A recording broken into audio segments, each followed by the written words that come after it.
The broadcast is now starting. All attendees are in listen-only mode.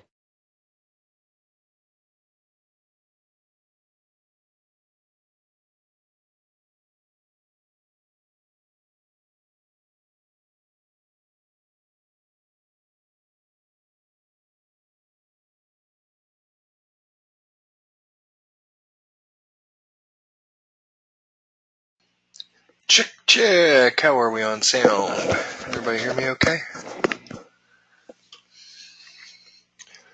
Welcome, welcome, welcome. How's everybody doing?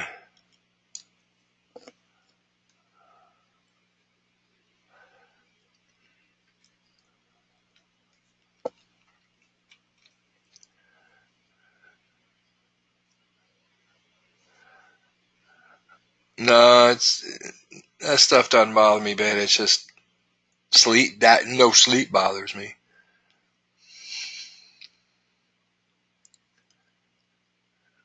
Yay, good job, Mackenzie.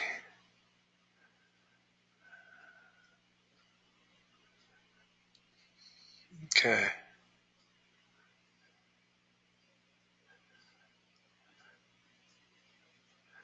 Good morning, good afternoon, good evening, no matter where you are around the globe. Oh, I missed it.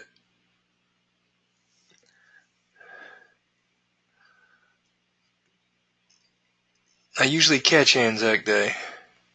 Somehow I missed it this year. Sorry. Happy Anzac Day.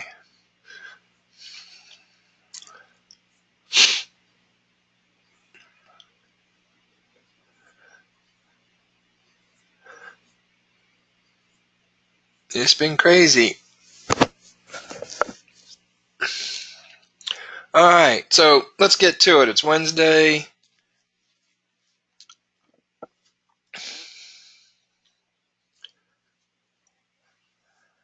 And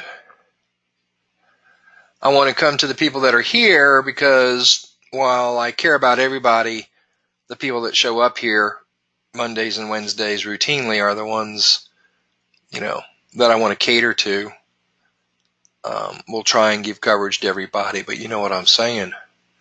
So the question I have is, what is it you guys would like to do? What is it you guys would like to see? I've got an agenda. We've got some coaches with some great thoughts. And you are the important ones. The ones that show up are the important ones because you're making the sacrifice and the commitment to be here. A lot of other people getting lazy, right? How to set alerts in televideo.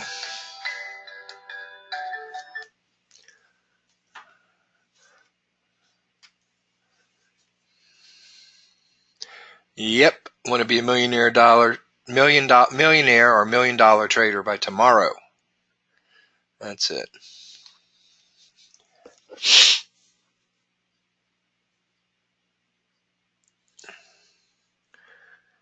Pitchforks for sure. Tips on trading them. Get precise entries, good money management, and solid exits. There we are. I've covered it.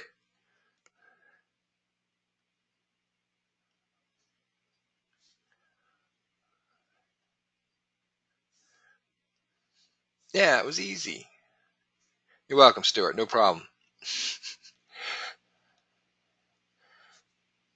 Just keep working on yourself. That's true. There you go, Henry.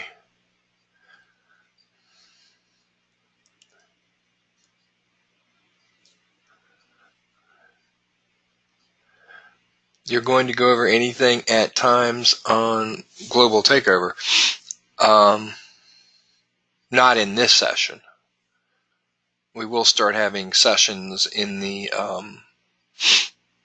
for those that are going AI. We'll have sessions over in the Disruptive Traders AI info group.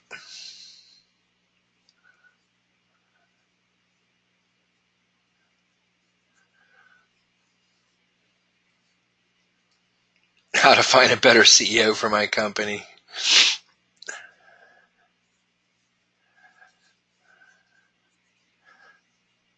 Are you serious, Mackenzie? You should have had emails. Are you really? Are you joking with me? Oh, Lordy. Okay. My bad.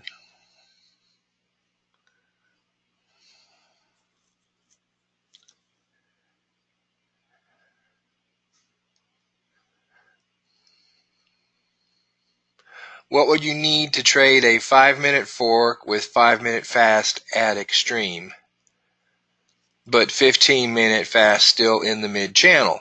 Depends on what you're trading, right? The reason you trade 5-minute forks is to get fork bounces. So anything that would confirm a fork bounce, if you've drawn a 5-minute fork, would be a viable trade. It doesn't have to be a 15-minute trade because you're on a 5-minute chart. So you can have 5-minute swings that are, as we've discussed, they when they're timed, they can be a 15-minute swing. I'm not going to say they won't be, but you don't. In this particular case, if you're trading 5 minutes, you don't need 15-minute convergence.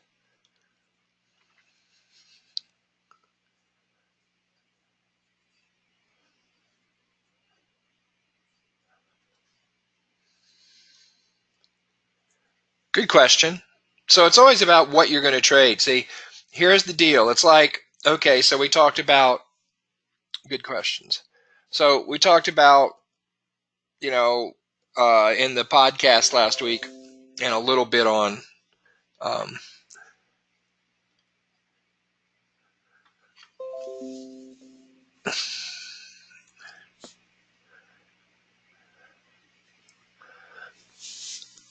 we talked a little bit about if you don't have a plan, if you don't have a planner, if you don't have your day set, a schedule, that things could come along and take control of your day for you. You end up being the effect of your day instead of the effect of your day.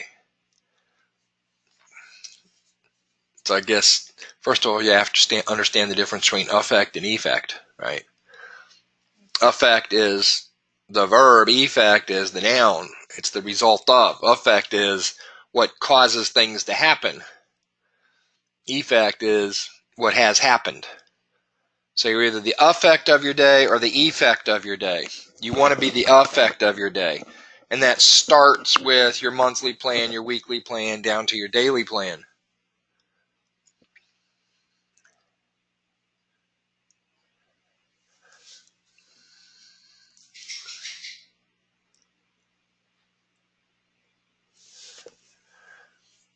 Okay, hold on, they're coming too fast.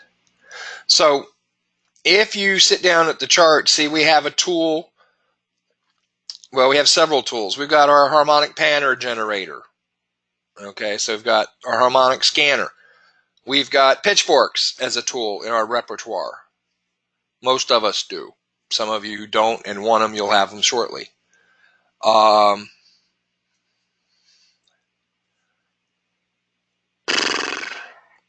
We have temporarily, or right now, Fast 33 and Tab 29 for those doing the harmonic wave convergence things, right?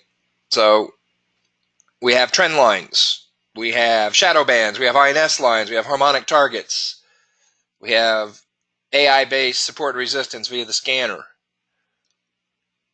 And you could sit there and just sit down at the charts, and this is the difference between a beginner and advanced, a beginner and a high-end intermediate trader. Is the beginner, when I say beginner, I'm talking about you understand scans, you understand forks enough, you've been to Disruptive Traders TV enough, and right now we have had essentially a scattered approach because we're trying to let a little variety of everything shine through. 15-minute trading, 5-minute trading, 10-minute trading, 15-minute scans, 30-minute scans, 4-hour scans, trend lines, clayway. There's just a lot of stuff out there, right?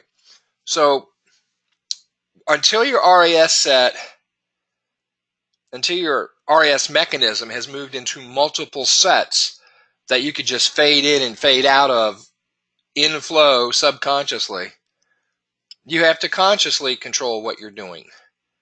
And that means when you sit down to trade, you have to know what it is you're trading. You just don't go and whatever happens on the charts that catches your attention is something you want to trade. That's no way to gain repetition. You have to be more meticulous. You have to be more planned. You have to be more precise, right?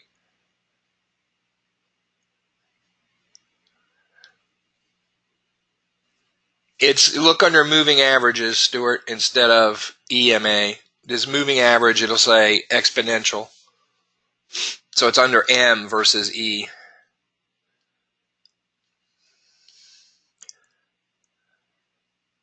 Yeah, so we were talking with the coaches the other night, and Fast 33 is probably not a long-term solution. It may arise in another flavor. Who knows? We're looking at how it's used, who's using it, how we can best help everybody move forward the best we can. So we'll see. We talked through some good ideas the other night at the coaches meeting. Good suggestions. Got a good group of people that really want to reach out and help you guys. So it's exciting. So you want to know what you're trading. If I'm going to sit down and say, okay, I'm going to do, and that has to do with your trading day. That has to do with what style of trading you can do, or style meaning time frame, lifestyle, how responsive you are, etc. That all is going to be dictated by your day, right? Which is the cool thing about what we do, is that we can cover your lifestyle. So whatever your lifestyle is, we've got something with what we do in the new paradigm to accommodate your lifestyle. A lot of other strategies force you to adjust your lifestyle to the strategy, or you find another strategy. So can we do 1 minute scalping? Yes, we can. Can we do 30-minute intraday trading? Yes, we can. Can we do long-term 4-hour, 8-hour swing trades? Yes, we can. Can we have money management that's get in, get out? Yes, we can. Can we have money management that sustains itself over days and days and days? Yes, we can. So it's more about what you want to do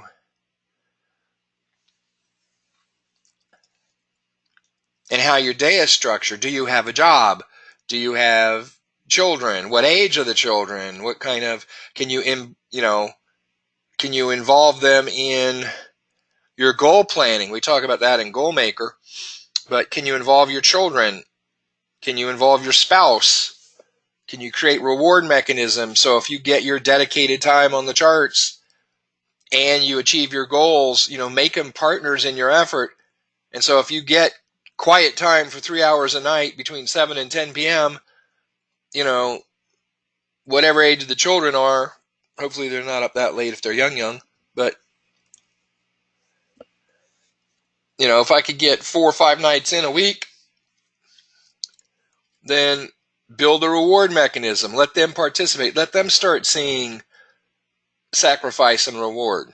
Very important. You could be their best parent ever by including them in what you do. Bob the Builder.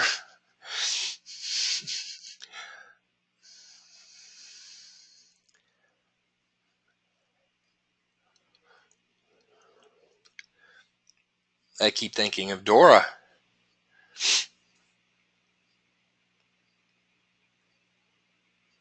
I kept thinking, when I was over doing swipe trades, I was going to use Swiper as the mascot. But I remember Swiper. Is he still around? Yep. Okay.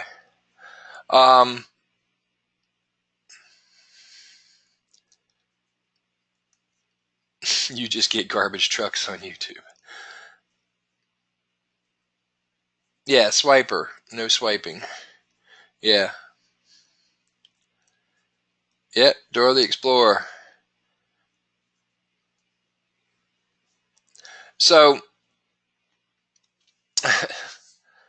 you have to know what you're doing, guys. It's that simple. And the nice thing is you can be a new paradigm trader regardless of what your lifestyle and schedule is. So that's good. So that's why sometimes I do a scattered, it seems scattered to some of you, but I'm trying to find a way to appeal to all of you regardless of what it is you do, because you can be a new paradigm trader. And when I say you can be, I don't mean you can limp along with, 1% every 2 months. So about you can, everything we have, a new paradigm can make great return.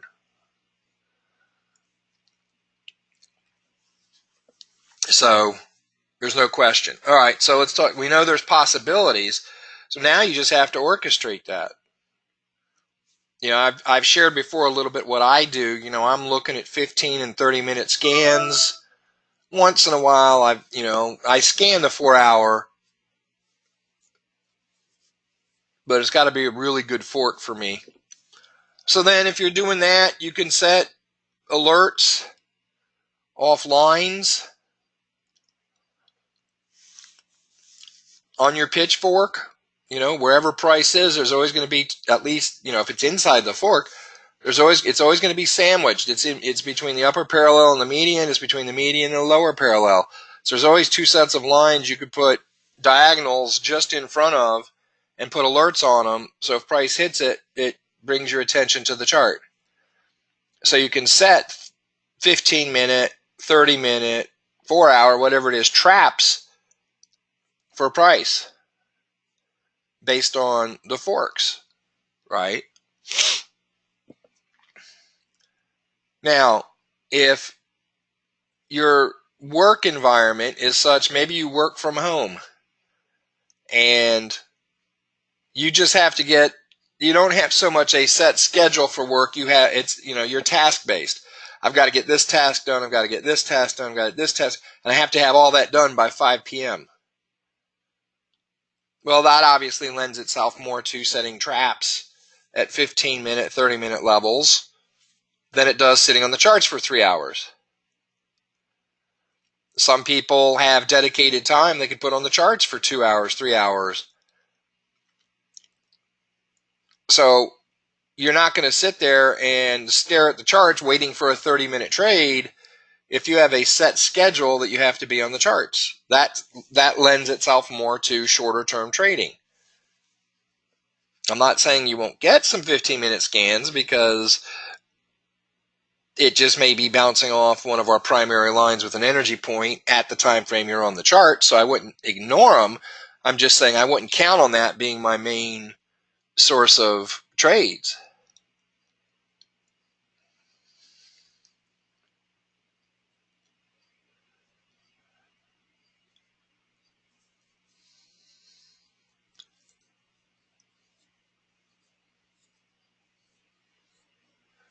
And so if you're that person who can maybe you have a day job and you can't do anything during the day on charts, whatever day is for your local time, then maybe you can do it early in the morning, maybe you can do it in the evening. But remember, there's other things. I got a trader here mentioning that. There's other things to your $10 million trading company that your CEO needs to orchestrate. And the best way to do that is to have a list of things and break them down. As an example, the way we've talked, people doing reading and self-development, best ways to get that done, easy ways to get that done, etc.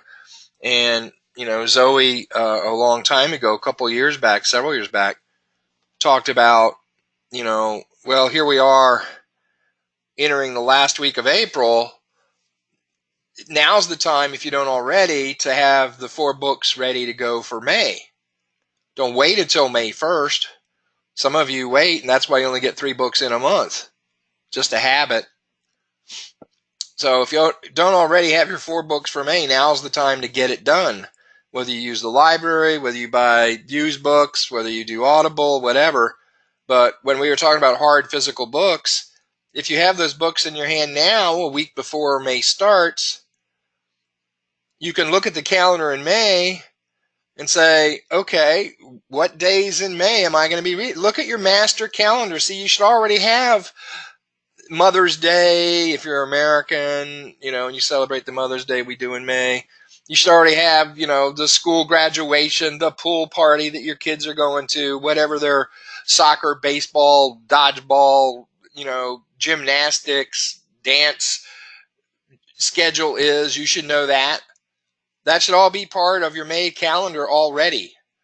So when you get to start planning May for the Forex, you already know what the other obligations are. You know how much of the, some of that stuff can be moved around, some of it can't. Don't forget your household obligations.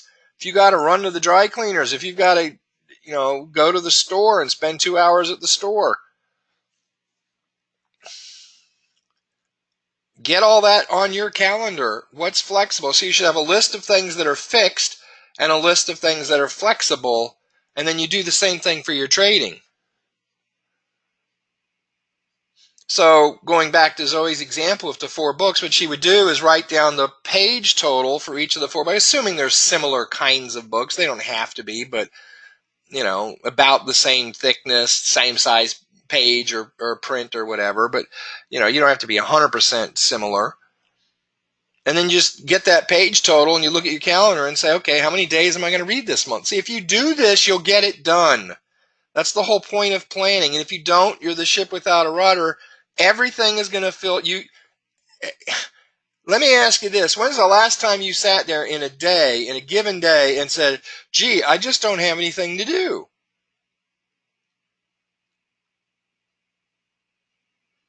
If you do, then for sure you're not serious about trying to get anything done.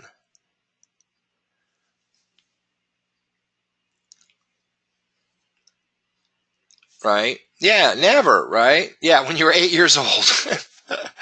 Mommy, I'm bored. Daddy, I'm bored.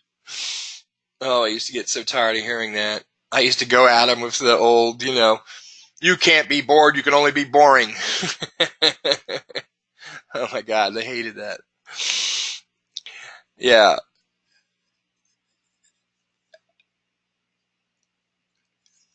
Yep, I hear you, Lydia Jean.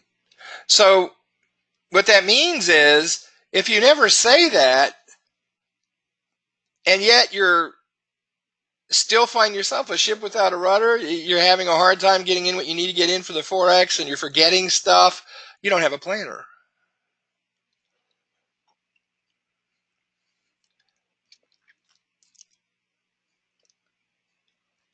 Because without a planner, stuff will find its way to consume your time. Your time will be consumed by what? Distractions. Your time will be consumed with non-essential trivia.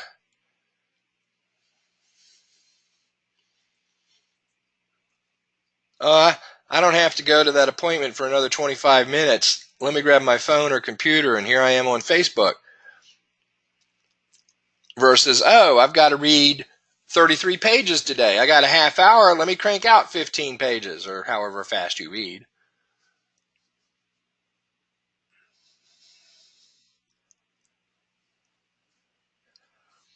So Zoe would know before the month starts how many days she's going to be reading that month. And then you can divide the days into the page count, and now you know what your daily page count is to achieve. It may or may not be the same each month, but this is why you do the work in advance. So maybe one month it's only 17 pages a day, and another month it might be 33. Maybe you're reading, Tools of the Titans. It's like friggin' Shogun, right? How many pages is that? I'd have to go back on my bookshelf and look, but that's a fat book.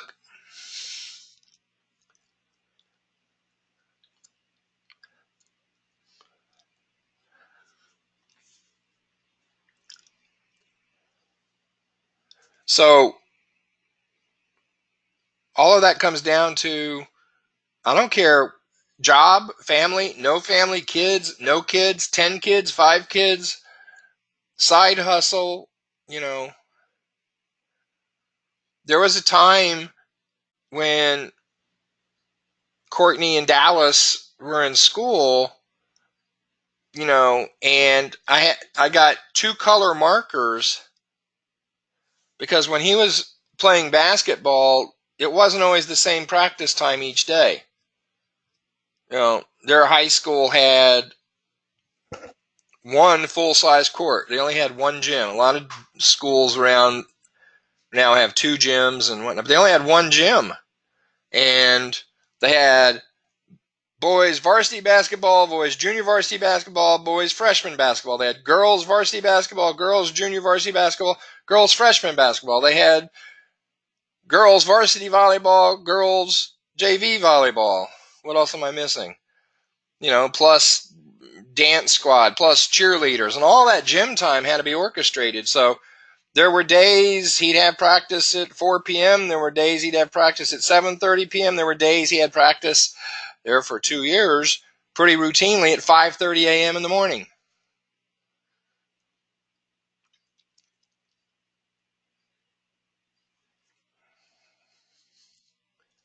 These kids would be at practice, be run, drilled, exhausted, get a quick snack kind of breakfast, and head off to their first class of the day. You think? So what I did was I had 2 markers, and Catriona was playing both volleyball and basketball. They overlapped. So I had magic markers dedicated to them. Dallas was this like pinkish and Catriona was this green. And I would just start it on the appointment side. Whenever he had practice, I just draw it down in red on the side of the clocks, you know, the time stamped on the planner. So you know, then I do Catriona's. So I knew exactly when they had practice each day, and I do that before the week started. So now I can say, okay, well, you know, I could get this done then, I could get this done then. No, I got to pick them up.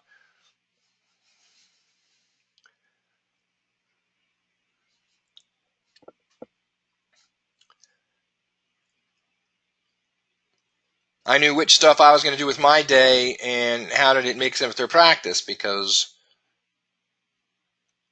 for the most part, I was the practice chauffeur. Yep. And then, you know, when he got to his latter years, I was coaching.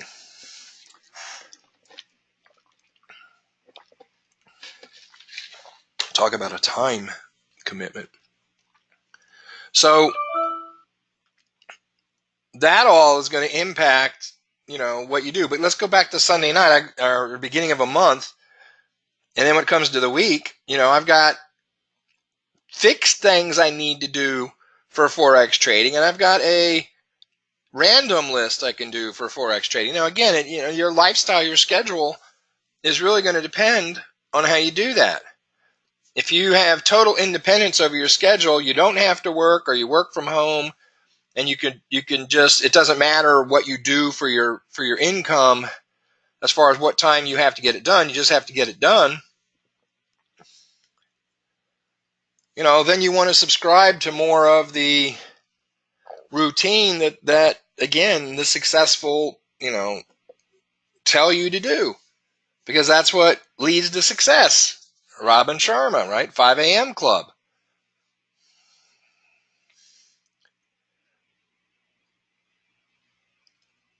Jocko Willink. I mean, the first one of the posts you're going to see he makes every day is what? Picture of his wrist and his watch. 4:32, 4:22, 4:17 a.m.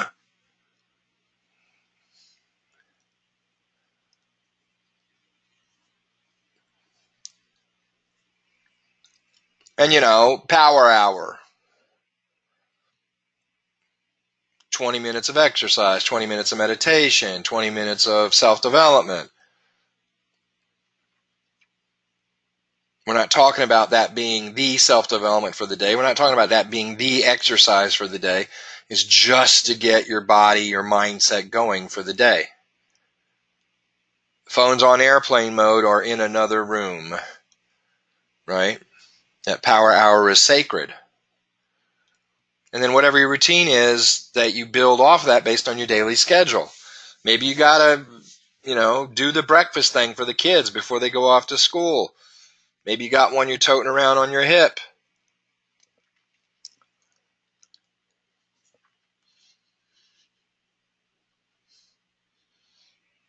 Maybe you got two that you should be wearing a striped shirt because you're the referee to keep them apart. Just depends on the age of the kids, right? Got to let the dog out. Got to do this. Got to do that. Got to pack the lunches. Sometimes that is a set thing. You can't get rid of that. So you better block out, whatever it is based on the school schedule, 6:30 to 7:30 for breakfast, lunches, clothes, getting them ready, lunches packed, off to school. If that's the dealio, if that's the thing you got to deal with. Go back to the two lists. I've got a fixed schedule. Monday, 1700. I got Steve with Disruptive Traders TV. Wednesday, 1700. Disruptive Traders TV. Get a routine on your weekend. Saturday, 9 a.m. Saturdays, or Sunday, 4 p.m., whatever works. I know I've got at least an hour, but I better block off 90 minutes for Trader's Mindset Mastery. So those are some fixed schedule things. Now, when do you do the rest of your self-development? Well, you got that piece of paper and you don't cross it off for the week until you've got it on the calendar. That's how you guarantee you get it in. That's why you won't see posts that say, oh man, I've really been busy this month. I only managed to get 2 books in. No, that's because the time you allocated to reading was afterthought. See, if you planned it, you would have got the 4 books in. It was something else. It was that extra half hour 3 nights a week that you sat in front of the TV because the show ended and you just sat there for the next half hour until the next thing that you really had to get done came along. Oh, I still got a half hour before the kids get home. Oh, I still got a half hour before it's time to make dinner. Yep, Game of Thrones.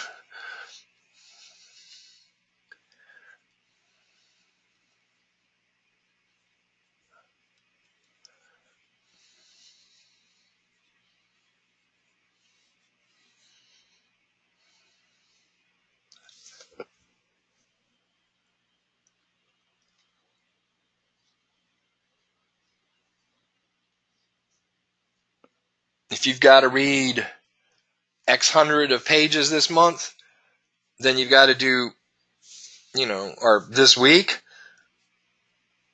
divvy it out. You know what the average is. If some days are more open than others, get ahead of schedule. If some days are tighter than others, you have to accommodate that. Yeah, get them in. If you plan it Sunday night, you'll read the books required to deliver 4 books a month. And see, the thing is, guys, we got to do the CEO kind of reflect in the mirror thing. Look at the reflection in the mirror and stop bullshitting ourselves. Excuse my language. We got to stop making excuses.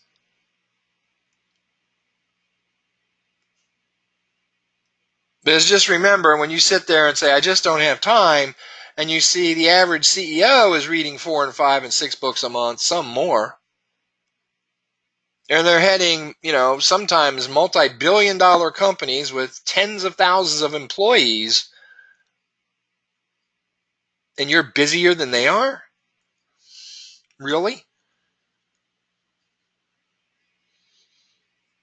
See, the whole thing comes down, and some of you are starting to understand this, and some of you have realized it, because when you think about it and you see it, you understand what's going on.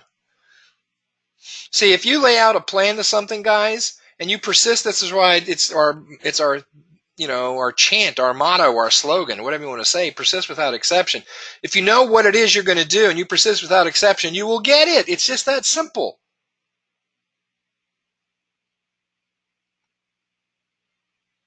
But some of you allow the "I'm really trying" to be your convincing excuse because it's really victimhood. You're not really doing it. You're satisfying and accepting a try. Well, I'm really trying to get all this stuff done. Show me a planner, please. Go take screenshots Sunday through Saturday. Send them to me right now. I'll tell you why you're trying instead of doing.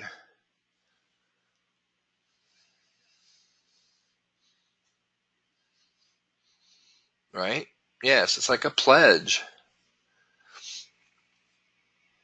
And the thing is, how do I do the same monotonous, boring, tedious thing day after day after day? Well, because I understand the compound effect. And I understand that's the only way to get to my goal.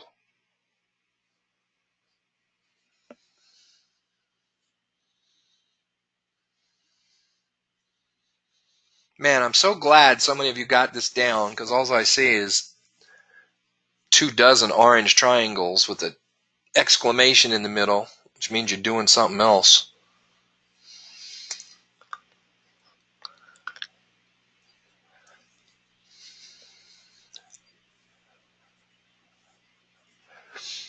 So if you get your day, if you know what your big dream is, if you know what your goals are, and you've broken it down to monthly goals, and you've broken the monthly goals down to weekly goals, you don't have to do that at the beginning.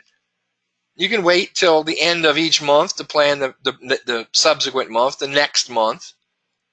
Just get it done before the month starts. And that's something else you plan in your weekly schedule.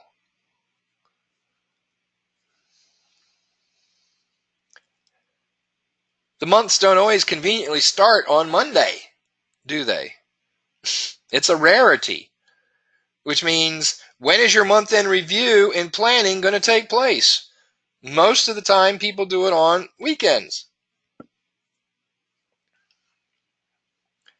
So if the first of the month is going to start on a Wednesday,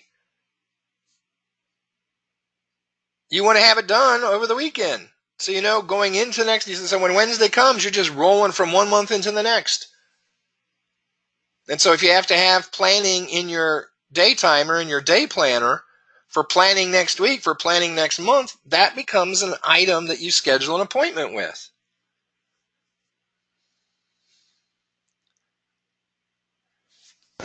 There's nothing to watch per se, but generally if you have something else on top of it, you're probably doing something else.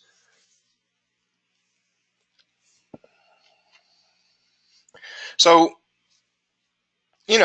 generally, not always, but as I haven't used the TLA of VMT a lot. I used to use it a lot with my advanced traders.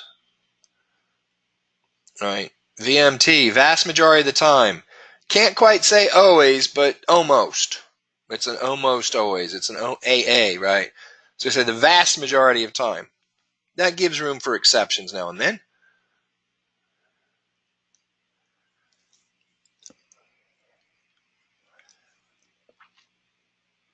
The vast majority of time, if somebody's inconsistent, if somebody's struggling, if somebody says, that's what I have to do is give me that sigh, then I know they don't have a planner. Now, here we are.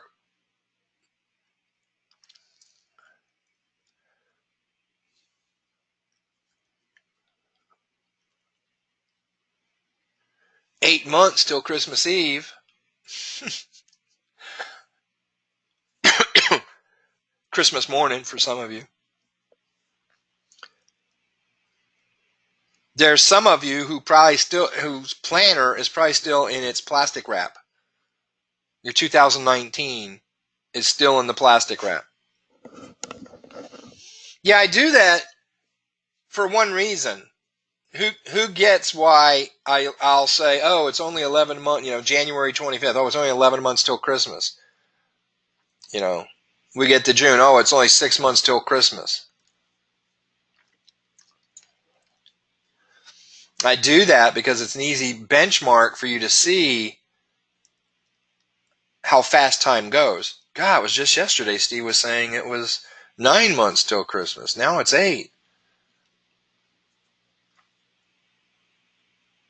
And then next month, in May, when it's 7 months, you're going to go, wow, but just yesterday Steve was saying it was like, I'll let you know how fast time goes.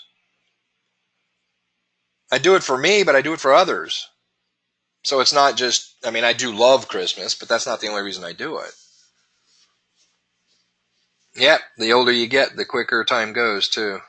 That's not just a sensation, that's a reality.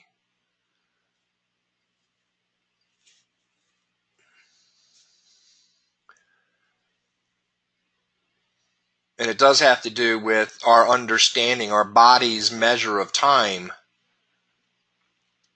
and what time represents to us. If you think of I remember being little before I was in school, and I could, my memory is very fixed because we moved from one city to another. I moved from one house to another when I was 6. And so I can remember in the old house, events and stuff. So I knew exactly how old I was for the most part. But I can remember being 4 and 5, and when my brothers were on Christmas break from their school and I wasn't in school yet, how that break lasted forever.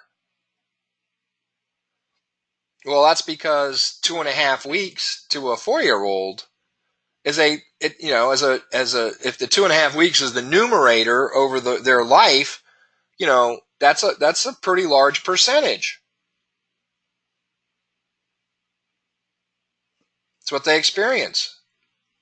When you're 40 years old, those 2 weeks, and the kids are off for school, those 2 weeks fly by. Or 3 weeks, or whatever it is.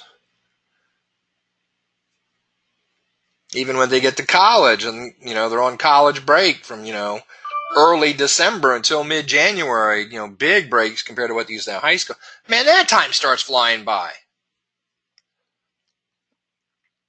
And then you think about, hell, that was 5-6 weeks. It went faster than, the 2 weeks did when I was 4 years old. So it is a reality. I read an article about that. It was, in a behavioral magazine a couple years ago. And I was like, well, that makes sense mathematically. Do the math. You'll understand why time goes faster as you're older. Right? So,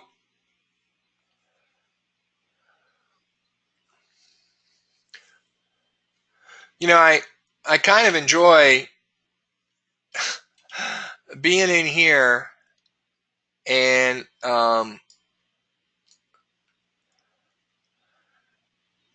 getting Facebook notifications of people making posts or comments, and they're not in here. And yet these are the same people that'll be messaging me tonight. Well, I don't understand this. Could you explain that? And I'm like, dude, why are you not taking advantage of this time?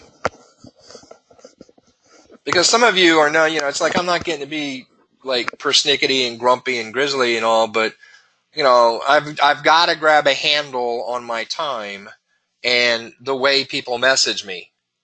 And so now when people message me, what I used to do is take the time to answer their question.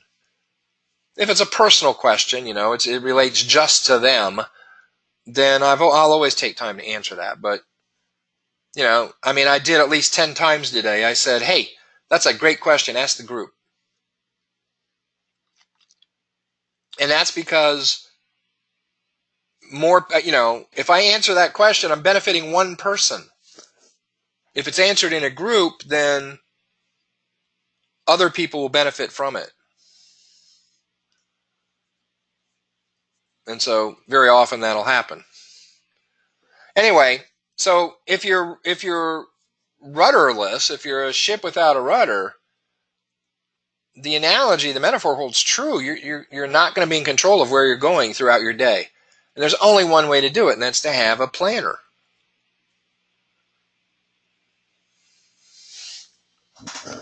And I know convenience. I know millennials.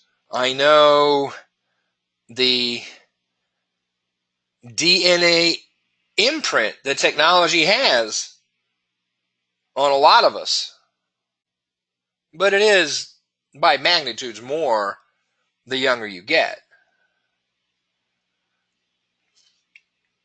I got Courtney for her birthday, and everybody's coming out with something now, but I got her a, what's it called? A Google Hub. All right. So it's a Google Home thing, but it's like, what's Amazon's, the names? Echo. Yeah. Alexa. Right. So it's like that. It's just Google's brand. And it has, a visual. And I'm telling you, it's really cool for cooking. Google, get me a recipe. Hey, you have to say, hey, Google. Hey, Google, get me a recipe for quiche Lorraine. All right, recipes for quiche Lorraine are now showing, and it lists them. Hey, Google, show me the second recipe.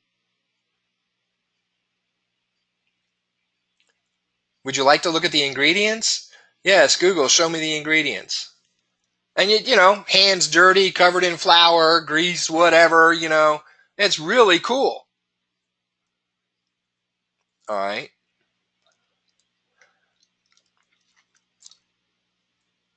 Yeah. Hey, Google, buy me a Lamborghini. That was the thing that happened. It wasn't this past year. It was the year before with Amazon Echo. People were saying things like, "Oh, I think they like to buy the whatever Barney doll," and next thing you know, 2 days later, there's a Barney doll at the door from Amazon.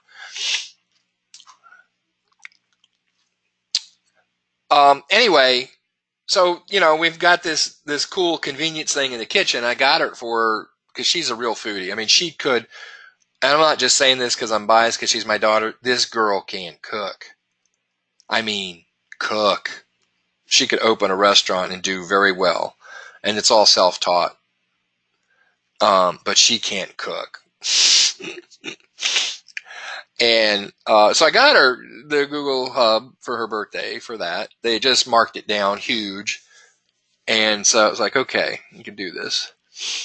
And but of course, her baby, on the fly, if he's walking around the kitchen, and right now he's at destructo age, he's 15, 16 months, it'll be like, hey, Google, play Baby Shark. She's playing. Look at that. She heard me cross the rooms. There it goes.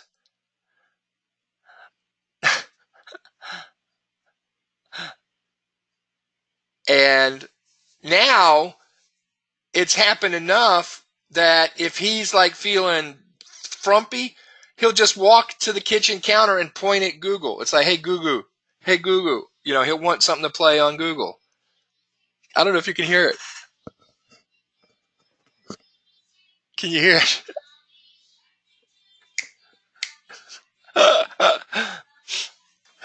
Okay. That's because I said it too loud. Crazy. Poor Dallas absolutely hates that song. He's kind of past that stuff. But anyway, so technology, it's totally different when Dallas was a kid than with Parker, And Zoe has Gabby, who's just turned 1, and 20 years from now, 25 years from now, whatever, when Gabby has a baby, I can't imagine what the technology will be, right? So here's the thing, technology, people will exploit it, but it seems cool because it's technology based, but it's taking farther away from what we need. What I mean by that is digital calendars. Neuroscience has told us if you handwrite your calendar, it has more impact. Neuroscience tells us if you have a list of 10 affirmations that you're working on, Instead of typing them once and then reading them every day, you're better off handwriting them each day. It will actually have more success for you. And so the people that, look, I know calendar, hey, if I put it in here, I could see it on my phone, my wife could see it, my girlfriend could see it, my mistress could see it, maybe all three could see it. But,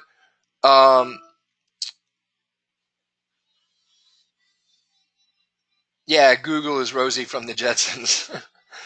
So, I'm just telling you, remember we've had sessions about living in conflict. So you don't want to live in conflict. Living in conflict is knowing that you should be working from handwritten material, but you're still electing to use digital. I'm just telling you, you're operating in conflict. Now, look, digital's better than nothing, but don't allow that to become, don't be a victim of that, and don't use that as an excuse. Okay. Excuse me a second. I gotta yell at Google. I'm gonna mute the mic.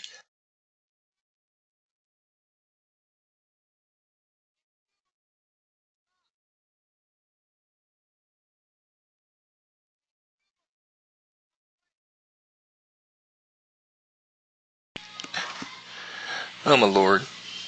Dallas is gonna come down and take care of it. You'll probably just throw the Google hub away.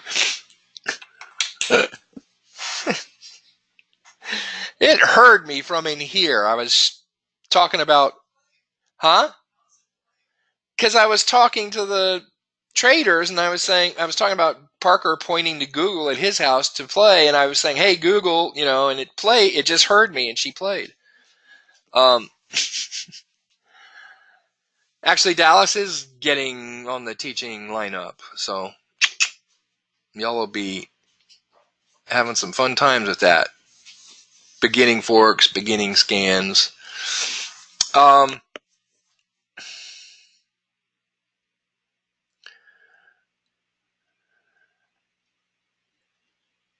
don't use, well, this is better than nothing, because that's all that is justifying your living in conflict. Okay. Justifies your living in conflict. Anyway, so most of the time, vast majority of the time, if you're floundering. Now, who wants to know how to read your body in terms of floundering?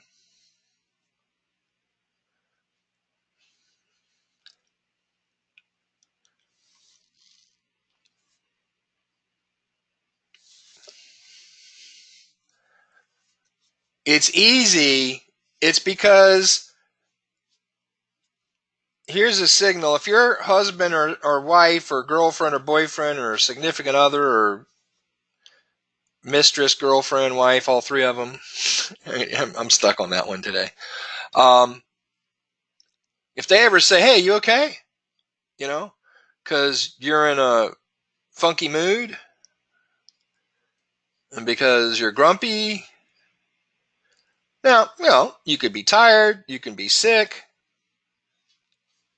Oh my God, Parker had a sinus infection over the weekend. You want to talk about a grump monster? Woo! Right? 15-month-old grump monster. Tomorrow's his monthly birthday. So, oh no, sorry.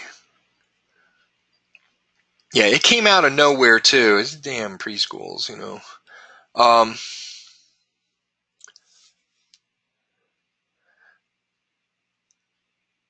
If somebody tells you something and you didn't really sense it, like they're pointing out, you're just not you lately, you sure you're okay, something on your mind. Sometimes that is the case, right? You're thinking about the job, your boss yelling at you at your job or whatever. So, sometimes that stuff happens. But if you just ever catch it kind of random, where your significant other or somebody close to you notices that, or maybe you just notice it yourself. You're not yourself lately. Again, from a psychological perspective,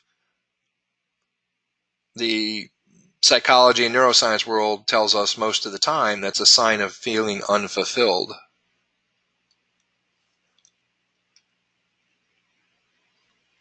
Could be short-term stuff, could be big-term stuff.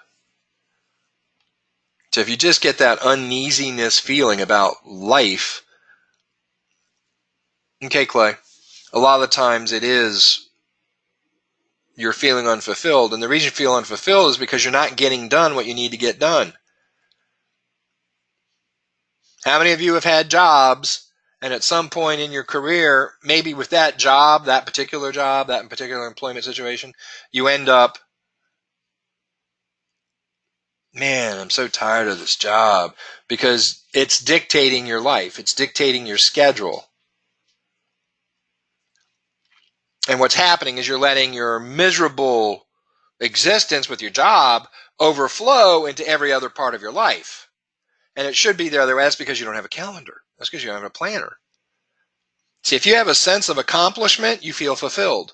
If you have they've shown it. I mean, there's clinical studies. The more sense of accomplishment you have, the more happiness you have. All these people, the Zen gods, you don't find happiness externally, you find happiness internally.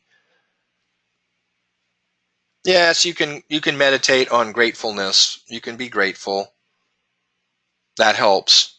But from pure psychology, most of the time happiness is associated with a sense of accomplishment. Yeah, you're either spiraling up or you're spiraling down.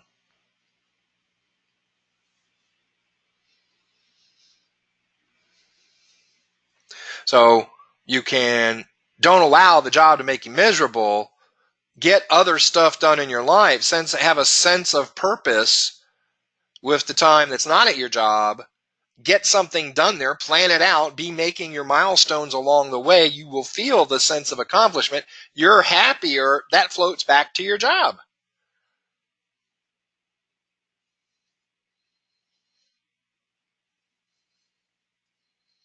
You don't even have to be successful at it yet. You're just on the path and you're knocking off milestones. You're out working on your real estate license and you've gotten through another,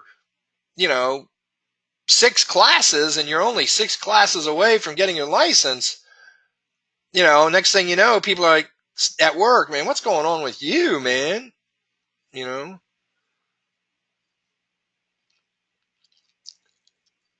Because all of a sudden you're bringing that sense of purpose, that sense of accomplishment, you're bringing that to work. It's making you,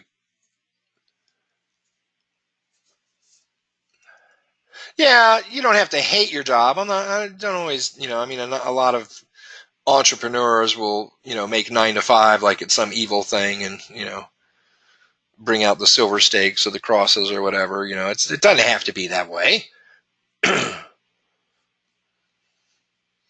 Most of the time when you get on a path of fulfillment outside of a job, you start seeing the job as it used to be the other way around. This stuff's interfering with my job. I just don't, I got to get sleep. I got to do this, got to do that. Now it's like your job's interfering with the side hustle. Now your job's interfering with your Forex because you're so impassioned about the Forex.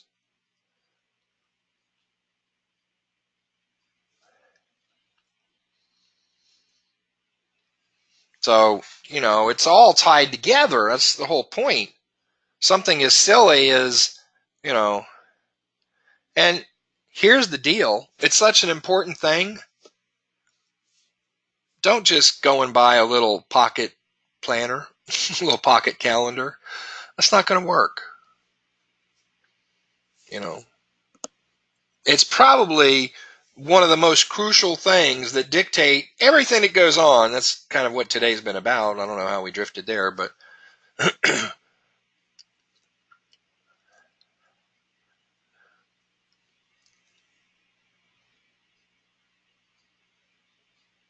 why should I spend, $12 a month on a hard copy planner, $150 for a good planner for the year when I could buy one for, I could buy one for the whole year for $12.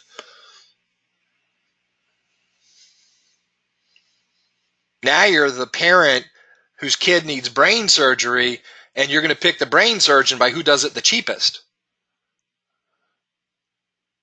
Say yes if that's what you would do. Come on, let me see the S's.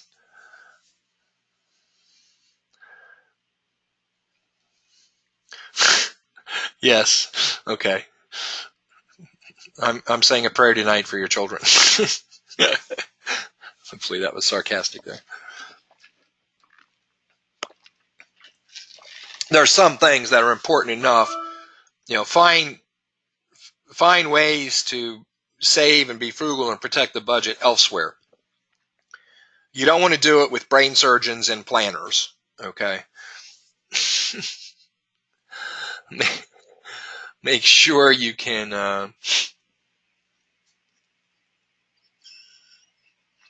and that's one of my big projects, is because I've used planners forever, and I've been in the forever search, like a lot of people have, for the one that does it all, and it's just not out there. I've done every planner, looked at every planner, and like I said, I have a stack right now of about, I don't know. I stopped counting at 50, and there's many more stacked up in that bookshelf right now. It's 3 stacks that are about 2 feet high. So there will be one that exists that'll allow you to journal, that'll allow you to pre-plan your day in the morning and review it at night, and allow you to do monthly goals, weekly goals, daily goals. We're going to crank it out.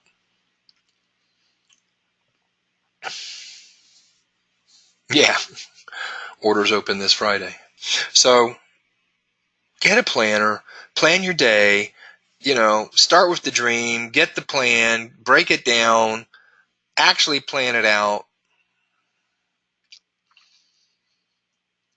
and then use the discipline to do what? Create a routine, make it a habit.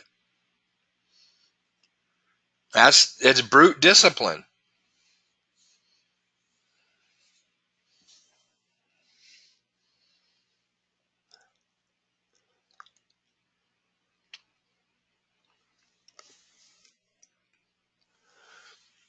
Willpower doesn't work for the long term. This is why we did the 24-hour fast, so you can prove to yourself you actually do have discipline.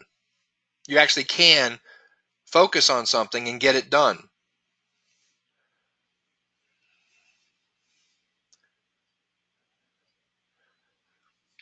It's so hard to get up in the morning and do that planning for the day. What 3 things am I going to do today to add value to the world? And you could break that down. If you have a big family, what 3 things am I going to do today to add value to my family?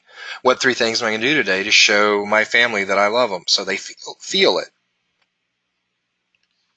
What 3 people haven't I talked to in 3 months or more that I need to let them know I care about them and love them?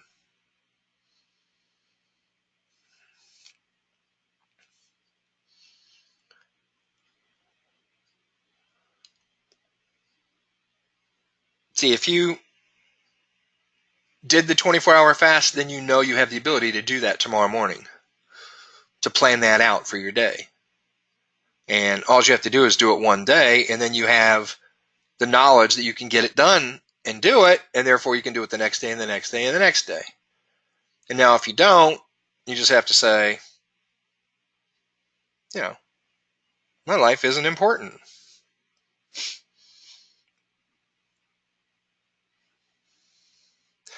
When we talk about being older and we watch time spans get shorter and shorter, they go faster and faster. The other thing is you start getting reflective and you look back at all the time you wasted in your life.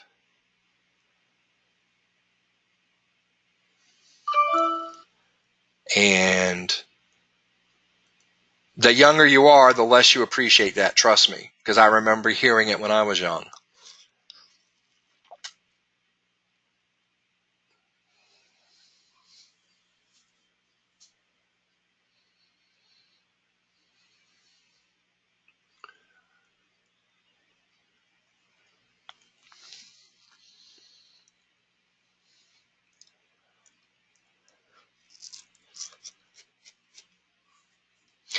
Anything, if you can't fast for medical reasons, and there's a lot of people that can't, anything that is out of the norm that requires continuous effort throughout the day. So, if you're not physically impaired, then set a timer on your watch, and every hour, go walk for 7 minutes. Every hour, do 3 minutes of nonstop jumping jacks. And let you get used to that, whatever it is, then, but something that forces you want to get to that breaking point where you're saying, okay, this is ridiculous. I'm so busy right now. I'll get it next hour. That's your break in discipline. That's your break in sacrifice. That's the moment you have to do it no matter what. Just like, when you start that fast, it's so easy because you probably just ate. So, the first 3 to 6 hours aren't all that challenging, right? You get a little hungry, you could glug down a couple glasses of water or whatever. So when you wake up the next day, now you're 12, 13, 15 hours into it. And normally you have breakfast or normally you have lunch, and your stomach acids are going because they're on their own schedule, and you can hear it growling at you. And you just so much want to go grab something to eat. You start fixating on various things, right? And you just got to remind yourself, no, this is an exercise to say, I'm not going to succumb to that. Is my future more important than whatever it is I'm thinking about in terms of snacking or eating? And so if you can't fast, find some way of putting movement in your day. If you can't do something physical, then something else,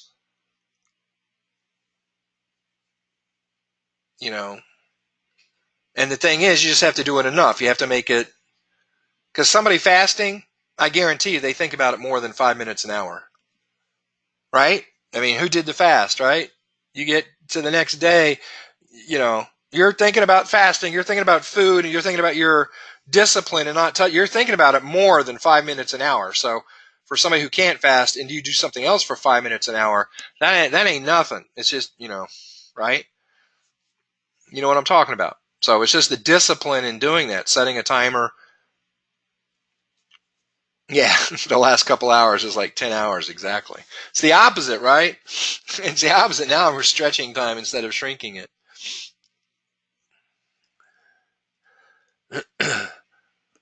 So yeah, it can be done. But anyway, and that whole exercise is just, that's especially for the people that say, I don't have any discipline. It's like, no, please don't say that in front of me.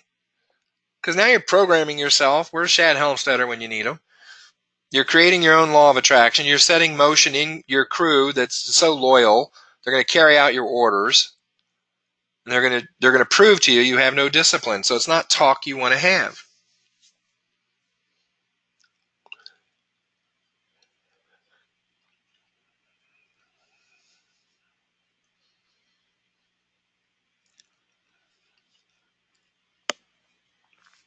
What'd be kind of cool is if there was some sort of, they've got all these things, Muse, and I don't remember what the other, Elf, and now there's one that kind of like goes around your head in a couple spots. I don't even remember the name. It begins with a P.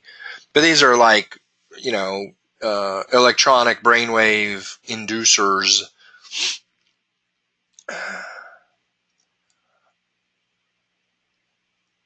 Wouldn't it be cool if you can wear a device like that and it went to a speaker and played out your thoughts?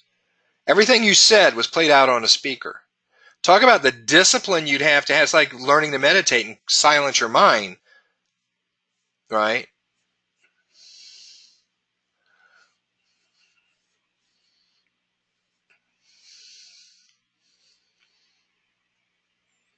Husbands beware. Yeah, they'd be in so much trouble.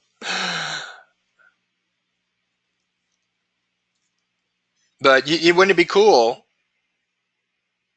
So then you could play it back as a third party instead of listening to it yourself. You can actually now listen to what you were telling yourself, and you'd be amazed, right, at the number of times throughout the day you're so negative to yourself.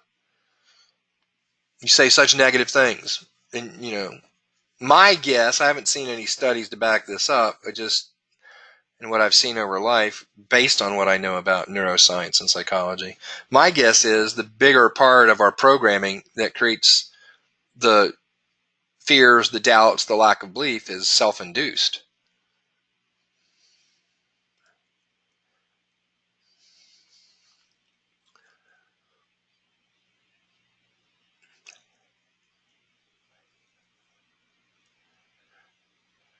Yeah, gets transcribed and sent to your mom every night. Oh my Lord.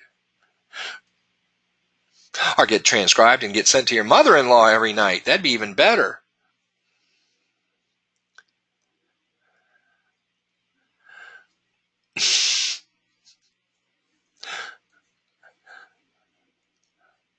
So anyway, let me look here, because there were actually a couple of questions. So I did answer the one about 5-minute stuff. Yeah, this has been Steve's Soapbox Week. I apologize. I really didn't plan on it ending up that way. So yeah, global takeover. We're going to start some sessions over there. Just got waiting for things to settle down a little this week, right? Okay, we answered that. Yeah, I'll have to check. We've got a bunch of stuff in programming, so I'll have to check on the harmonic target ATF and see where we are with that. Yeah, I'll make sure, Mackenzie. That's just because of where we are right now. I'm kind of, with the transition, I'm working with Rachel's, and so I'm kind of, I should be doing some of the stuff she should be, and I'm not doing it as well as I should be. What was that question? Yeah, so if you're trading forks, it doesn't matter what time period you're on, you're still looking for the same thing: upper parallel, median, lower parallel. It's just when you are on shorter forks. Oh God.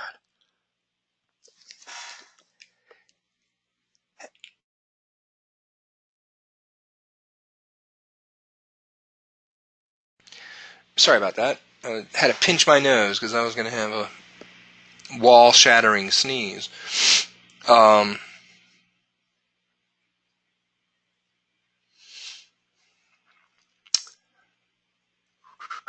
So yeah, the benefit of shorter-term forks is the distance from parallel to parallel is smaller. The distance from lower to parallel to median, median to upper parallel is shorter, and so you don't, it does a lot more traversing parallel to parallel than, let's say, a 4-hour fork will. A 4-hour fork, you're going to be looking at quad lines and energy points on quad lines for stop loss hiding and stuff like that. Whereas, 10-minute, 5-minute forks very often, again, you can have a super wide 5-minute fork. So again, vast majority of the time, you could literally go parallel to parallel, for sure parallel to median, median to parallel. And so it's a little bit more decisive than a big fork where there's quads and ocks, and you got to worry about retracements inside the fork and retracements outside the fork. It's like, draw a fork that has good touches, and then look for more touches in it, and if you don't get it, draw a new fork. So that's one of the benefits of shorter term forks. Again, if your schedule allows for that and you understand what's going on there. So most of you are at a point, okay, where you need to flip this around. You need to stop being taught. You need to not be the middle school kid who goes to class where the teacher, we know is going to occupy 52 out of the 55 minutes. because the state mandates they have a curriculum and they've got to fly through that curriculum in a semester, right? Any of you teachers, any of you school teachers, right? Isn't that the way it is? You've got this curriculum and it's always hard to get everything in that you want to get in. When's the last time you went to a elementary or middle school class and the teacher got there and said, all right, good day, class, hang up your coats. Okay, everybody get sit down. Okay, what do you want to talk about today? That ain't going to happen. And that's, but that's what we're used to for our educational system. So you do have to start flipping here and realize these sessions are for you. I do these sessions for you. And there are times where I'll just be full on the, on charts, and 2 hours later, I'm like, oh my God, look at the time. But there are plenty of times where you need to grab control. I've told you the story about Brian. A lot of you know Brian, was co-training with me. He was my junior partner in training, coaching many years ago. And he was just, I won't say just, but that's the reality. At the beginning, he was just another trader student. And we'd be approaching, the hour or whatever. Like, hey, Steve, if it's okay, I got a question. Like, go ahead, Brian. He'd ask his question. I'd answer it. Sometimes real quick, sometimes, how I am, 10 minutes, 20 minutes of drawing, and answer the question. Anybody else got any questions? Wait. Brian was like, well, I hate to monopolize this, but if nobody else is going, I got another question.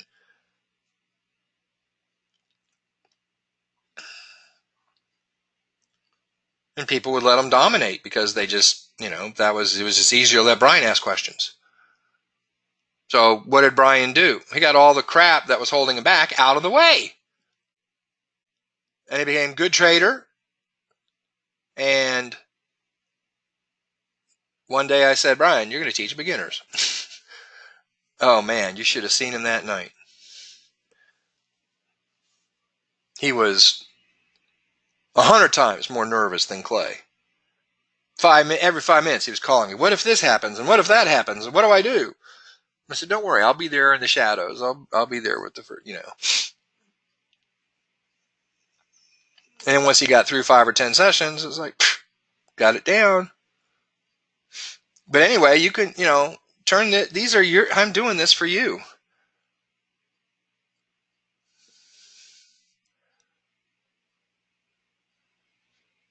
Don't sit through this session and I'm saying, what can I help you with? And I get nothing. And then you're messaging me the next day. Well, how do I do this? And how do I do that? Come on. See, that's ego. You're afraid to ask it in a session. Have you noticed how protective I am? I don't, I know who I need to be protective with. And if I don't know, then I just offer that protection anonymity as my default go-to. Maybe the exception to that would be Mackenzie.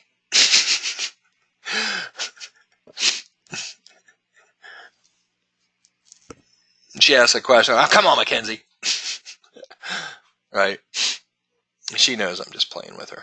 But yeah, so you have a great vehicle here, and this is another reason why GoToWebinar was built the way it was, so people can ask questions freely. They don't have to feel they're being judged when they ask a question. And so it helps facilitate that. So if you're in an environment that facilitates that and you don't take advantage of it, come on, right? All right, a couple questions here I want to get through. Mackenzie, Zoe, message me, tonight, later, or later in your morning, Zoe, or if you're not in bed yet, or if you're, however it works. And one of you two message me and make sure I just get you up to speed on stuff. So let me question.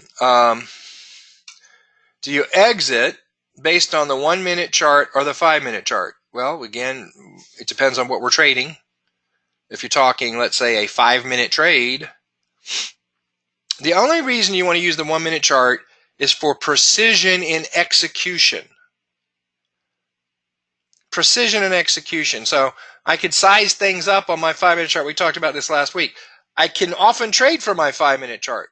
There's enough, the scale is in my favor. The precision on the chart is close enough. You know, I've got a pitchfork that's 17 pips wide, and I've got a 10 pip scale. You know, when price is, it doesn't have to touch the median. It just comes a pip or two away and starts pulling away from that. I'm taking the trade, especially, you know, lined up with harmonic wave convergence, etc., or a Bollinger hit or whatever. You don't need to be on the 1-minute chart for that. The 1-minute chart, especially for newer traders, is going to introduce distraction. It's going to instead of bringing clarity, it's going to remove it in those cases. Sometimes on 15-minute charts, you can skip the 5 and just drop down to the 1 because it's clean, it's precise. Go to the chart that's going to help you the best. That's the answer. And this is why demo trade, not to win, but to learn. Oh my gosh, I was going to do it today and I just had so much coming on, I didn't get a chance to do it. Hold on one second. I found a really, really, really good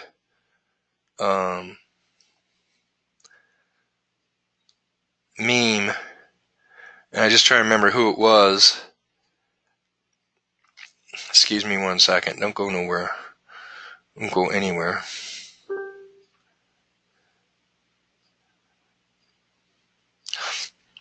Oh, Dean Graziosi, right? Dean Graziosi. He says, and this is, I'm going to put this up, so you know, those of you who are here will see this in the next couple of days. It'll go up in the Scans, Forks, and Fibos group relative to demo trading. He says, a not to-do list is probably more crucial to your success than a to-do list. Is he talking about trading? Are you kidding me? You can't make it a better quote. A not to-do list is probably more crucial to your success than a to-do list. Now, if you're out trying to win, how are you going to build a not to-do list? If you're out there trying to find success, this is coming from a guy who's, you know, I was talking to some guys earlier today, you know, Dean and Tony Robbins and Russell Brunson are putting on a live cast. Got a little inside information on that. Some of you may have too. It's going to be a big thing, a big production from the three of them. It's only 4 payments of $2,500.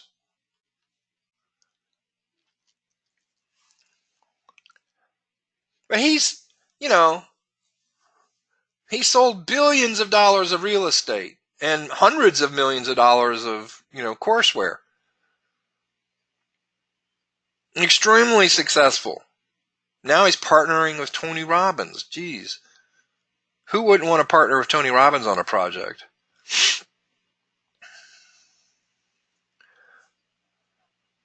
A not to-do list is probably more crucial to your success than a to-do list. I just absolutely love that. Maybe you guys don't see the value in that I do. Now, for those of you who this is just powerful. This is going to become a goal maker. It's a, you know, it's some millennial dude, you know, looks like he's off the cover of GQ or Esquire, you know, Armani suit and tailored and groomed, and it says, it's very difficult to accept that you know what to do and you don't do it. Oof. It's very difficult to accept that you know what to do and you don't do it. There's your lack of discipline. Okay, got my memes for the day out of the way in audio form. So I don't, you know, sometimes it'll be good to see the exit on the 5-minute chart. You can execute it on the 1-minute chart, but don't be looking for the exit on the 1-minute chart.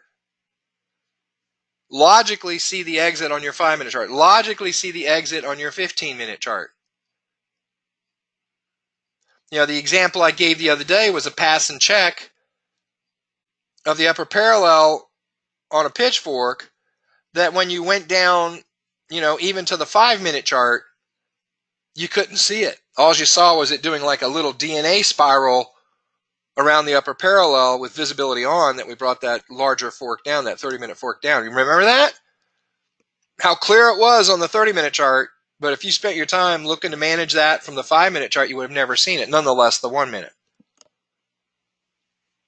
So if you set your trap, if you know, look, a pitchfork is a pitchfork. This is why you want to pay attention to scale. How close is close enough? People say, well, if it's within a pip, is that close enough? Well, it depends.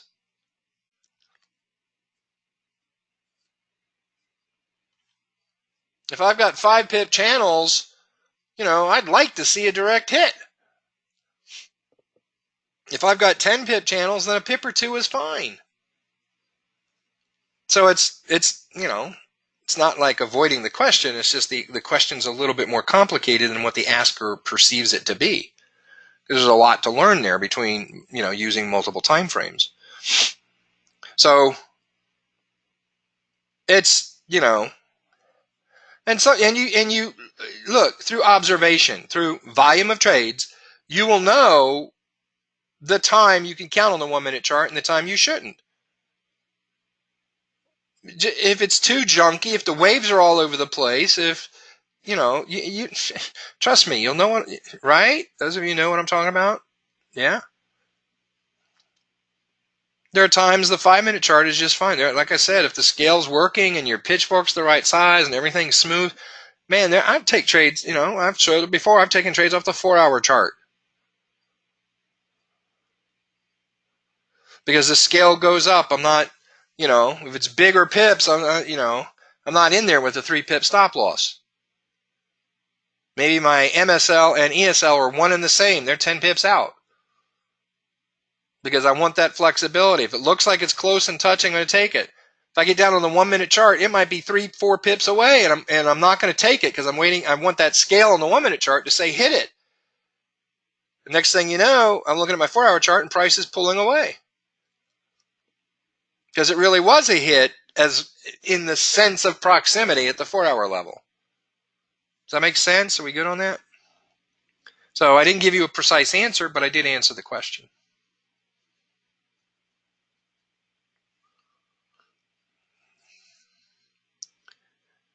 Last week you showed a trade with multiple stacked entries.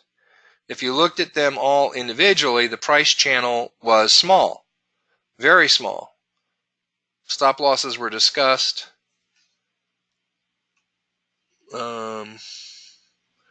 2 as a reminder. Could you talk about that in terms of long moves with several retraces, clayways, etc., with a small channel?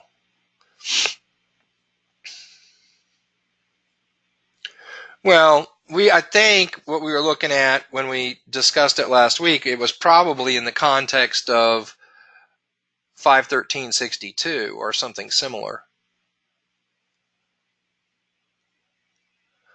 So we were in an overall downtrend. And so when we had tops, because maybe the 5-minute wave was hitting the Bollinger or actually hitting extremes, or the 5-minute was hitting the Bollinger and the 1 minute went to extremes, the easiest way to see that, or the easiest way to visualize that, I'll actually do a little drawing, we'll call it a day. Yay, it's there.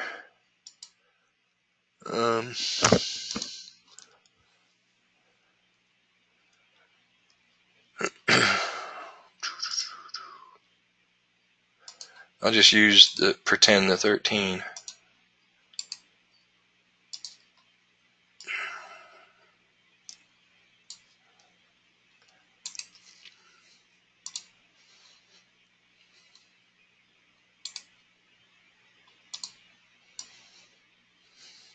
Now, I don't necessarily mean this to be a 30-minute chart, but I'm just using colors to convey 13 and 62.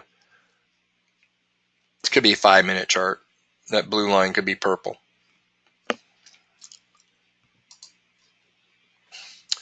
And then these are just gold. I mean, the trader showed me a chart today that was like this. And I will use 30 here.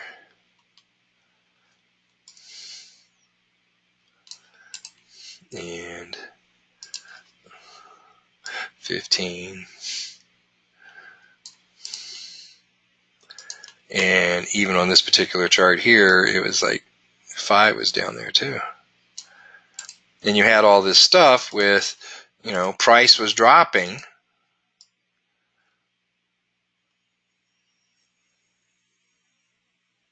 And down here, you know, in that context, to kind of bring perspective to the question, you know, that from what you learn sometime, oh, that channel's too small to trade. Most of the time, that's applying more to horizontal channels or channels with very little slope, where the up or down move, both of them are the same because you don't have slope working for you. Remember what happens in a downward channel like this. When you leave the top of the channel, every candle that comes down, it also goes one to the right. So while we make the mistake of putting lines on each side of the channel and thinking the channel's small, if we actually look at what's happening, there's how far it dropped on the sell. And yes, that's how far it went on the buy, which is why steeper the channel, the more we want to do sells down and buys up. So that distance in the down move is twice the width of the channel as you would typically conceptually envision the channel. But nonetheless, if we look at these green humps, you know, we had, here's the convergence here. That matches up with this point here. So we had, you know, all the way down to a convergence, excuse my sloppy convergence, and then it pulls back up here to hit up here. As soon as that 1 minute wave turns back down, that's a sell. Anytime you've got a 10-minute wave or a 15-minute wave, in this case it's assisted by the 5, maybe I'm on a 5-minute chart, but if I'm just on a 10 or 15-minute chart, and that 10-minute wave or the 15-minute wave is snaking and the 1 minute wave pulls against it, guys, this is the highest percentage, sweetest, easiest, most probable, however you want to label it, move. Right there. Right there. Tight channel. But it has the ability to go. And what happens when it comes back down?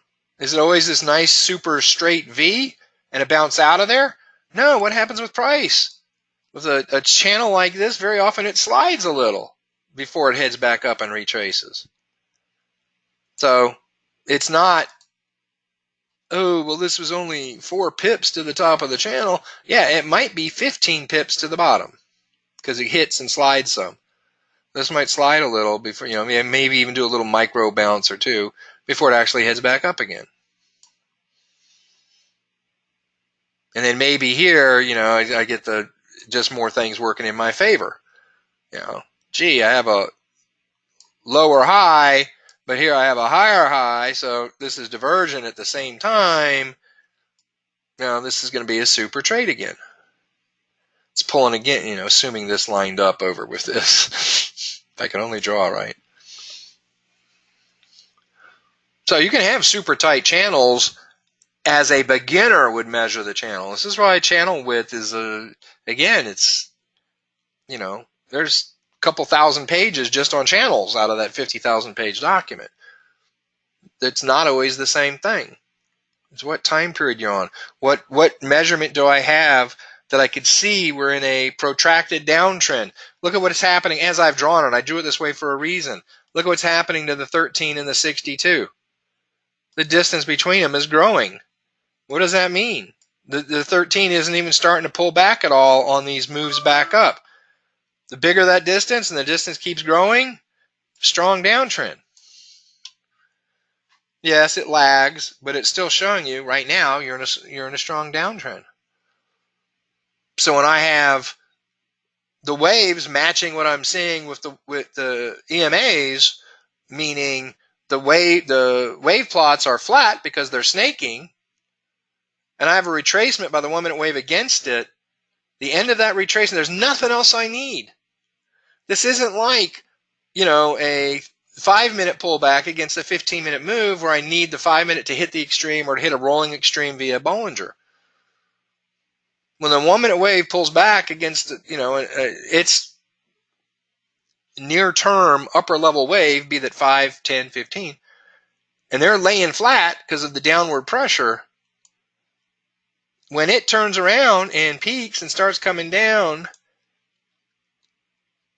I'm watching this real quick. I'm not going to let this go too far because I know it's going to come down and converge. The beauty of tab 29 versus multi-wave, which was Shredder in harmonic wave convergence 1.0, while it does occur, it occurred a whole bunch of times where in multi-wave you would see this. Whoops, fake. Whoops, fake. Tab 29, because this was one plot. There was only one person making a decision. Oh, I think it's actually going up. No, it's coming back down. Oh, no, it's not really coming back down. It's going higher. You've got 4 judges in these waves. It's harder for them to have the zigzag, whipsaw kind of effect. So generally, when you have the 1-minute wave on a snake, when the 1-minute wave comes up and peaks and rolls over on you, it's not going any higher. That's why it's a high percentage. Notice I didn't say 100% of the time. I said high percentage. So there will be times it does, once in a blue moon, it will do that zigzag on you. It'll start to come down. You think it's over, and then next thing goes up a couple more pips. The nice thing is you're on a 1-minute chart, so the scale isn't very high. So unless you're in there with like a 1-pip stop loss, sometimes even these moves up only represent a pip or two. So generally in our trading, we're safe with the MSL out 3-5 pips. Does this make sense? I go over everybody's head real quick because we were on soapbox and we instantly switched to charts.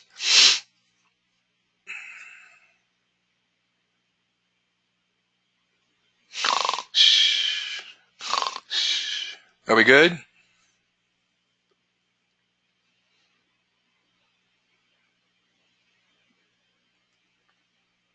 Hello?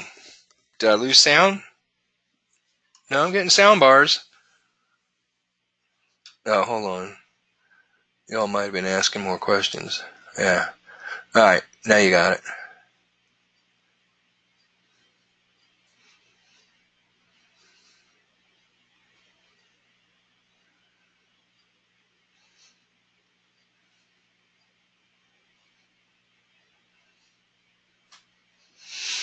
Yeah, so, if you want to hunt something, it's not really hunting, but I guess I don't want to live in conflict and say don't hunt, only trap. But if you want to hunt something, look for 10-minute, 15-minute snakes with the 1-minute wave pulling back against it. Look, even if you're not trading right now, even if you're not demo trading right now, just go look for that on your charts. And you'll see when you have these upper level, I'm not talking 8-hour, 4-hour, I'm just talking its immediate cousin, 5-minute, 10-minute. When you have those laying flat and the 1-minute wave pulls back, just watch how many times it drops from there. And the steeper this channel is, pay attention to what you think of channel width by drawing lines on it versus what it really does when it drops. Same thing, opposite direction. If I have moves up and the steeper that is, it's the same thing. This is why buys are good here. Same reality. Candles move to the right as they go up. So a consecutive, what's the word I want to use? A succession of candles, even if they're moving 1 pip at a time, and that's it, it keeps going eastbound. And that's what, because of the angle of the channel, it's a simple geometry, it stretches that out. It is no longer, oh, that looks to be about, I look over on the right and here's my 5-pip scale, and I look at this, go, oh, look at those lines, it's about the same distance, that's a 5-pip channel. And yet, because of the steepness of it, here we have a 15-pip move in a 5-pip channel. And likewise, the same reality on the retrace. It has to go to the right every candle that comes down. And why these are so cool, these become stacked trades, because that was the original question. Because in these in these situations, your stop loss runs outside the line, it can allow, you're only going to have so much erosion. If the channel holds, you're not going to have 38, 50, 61.8% retracements. The most you're going to have is, 14.6, 23.6. Which means what? If you're carrying a 40% trailing stop, Fibbo template for 40%, I can measure that and I can say, no danger. I'll be taken out by my line outside the channel before I'll be hitting my 40% line. So I don't need to exit that trade. This is how you stack them. You just add another one to it. As this thing starts to take off, enter another buy. Why exit? When you see this setup, see, this just takes volume of trades with this condition. And then it'll come to you. You won't even think twice about exiting. What does a beginner do? What does an intermediate who's been all around with everything they're trading? They just haven't seen these enough. Price starts coming close to the bottom of the channel. They even see it down here. See, this is where you have to understand when to pay attention to the waves and when not. Oh, look, the 1-minute wave's at the bottom. Oh, look, the 10-minute wave has been snaking down there. This looks like a convert. I better exit here. That's what the wave would tell you. Up here, price and your channel say, no, don't exit. This is crazy. Let it ride.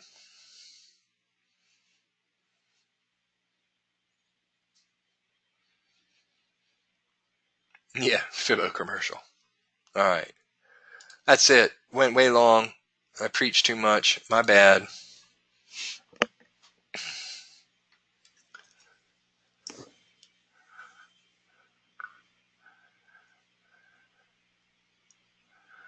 Yeah, it gets better every time you see it, right?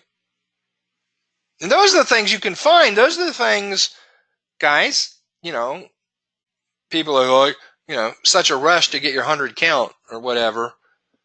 These are the things you want to see on the charts. Go look for them. I tell you it's there. Go look for them. Watch the high percentage that it is. Watch the high percentage of that move when the 10 or 15 is flat on the bottom and the 1 minute pulls away from it and it starts bending back down. 9 out of 10 times, it's easy pips. These are, you talk about, I'm not sure if she enjoyed it or it was the perfect boring session for her. I'm the anti-Google. I don't play Barney. I put him to sleep. I don't play Baby Shark. I put him to sleep. Zoe said Gabby enjoyed. She's asleep on my lap.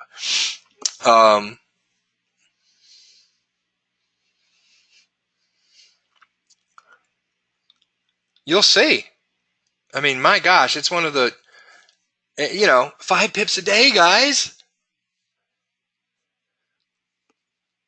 So, you got a lot of I'm doing the AI EA stuff because it's another, it's like an investor who has a multiple portfolio.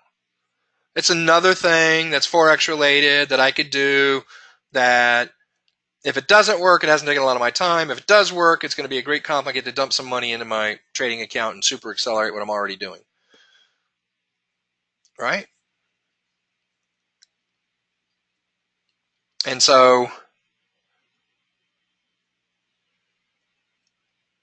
I get frustrated sometimes when I see people, they're spending 20 hours a day on EAs. I'm like, come on. It's not what it's supposed to be about. It's just one other thing. Don't ever stop your desire to learn how to trade. It is the ultimate income insurance. EAs are going to come and go. Network marketing companies will come and go. Once you learn how to trade, nobody can take that away from you.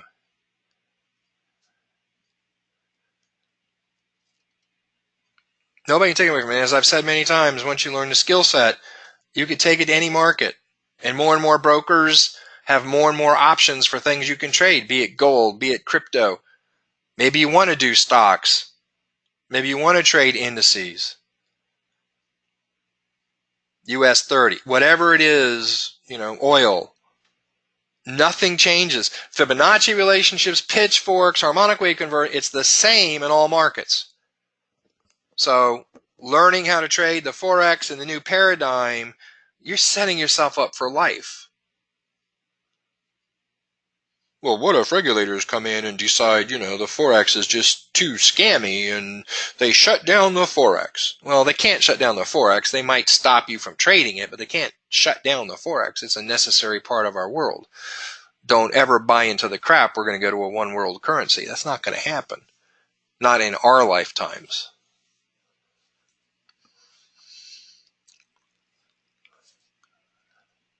Fine, they shut you down. The U.S. regulators tighten up. The U.K. regulators tighten up. They've both gone through rounds of extreme tightening. If they get any tighter, 10 to 1, you're going to see 90% of the Forex market leave. Because you require capital to trade at 10 to 1. But then you trade stocks. Then you trade commodities. Then you move to Costa Rica. Join Todd. Todd's got room for everybody, he says. I don't know if Todd's still here. Probably put him to sleep too.